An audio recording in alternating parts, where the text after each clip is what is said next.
بسم اللہ الرحمن الرحیم۔ میرے دیکھنے والے بہنوں اور بھائیوں کو میری طرف سے السلام علیکم۔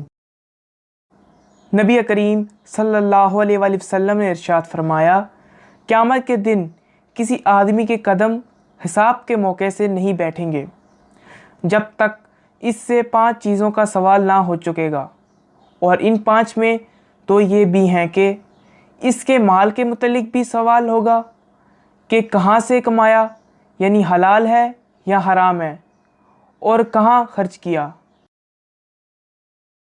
نبی کریم صلی اللہ علیہ وآلہ وسلم نے ارشاد فرمایا، حلال کمائی کی تلاش کرنا فرض ہے بعد فرض عبادت کے۔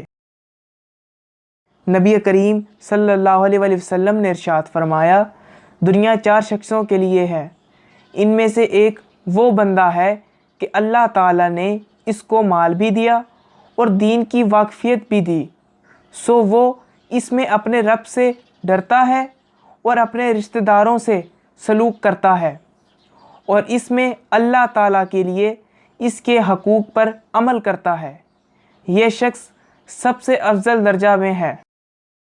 نبی کریم صلی اللہ علیہ وآلہ وسلم نے ارشاد فرمایا، مال خوشنما خوش مزہ چیز ہے، جو شخص اس کو حق کے ساتھ حاصل کرے اور حق میں یعنی جائز موقع میں خرچ کرے تو وہ اچھی مدد دینے والی چیز ہے۔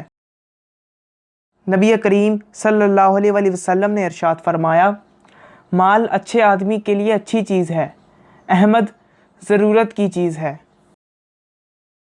نبی کریم صلی اللہ علیہ وآلہ وسلم نے ارشاد فرمایا، لوگوں پر ایک ایسا زمانہ آنے والا ہے کہ اس میں صرف اشرفی اور روپیہ ہی کام دے گا۔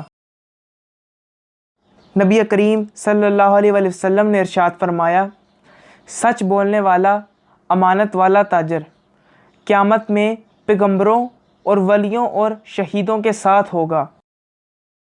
سچ بولنے والا امانت والا تاجر قیامت میں پیغمبروں اور ولیوں اور شہیدوں کے ساتھ ہوگا۔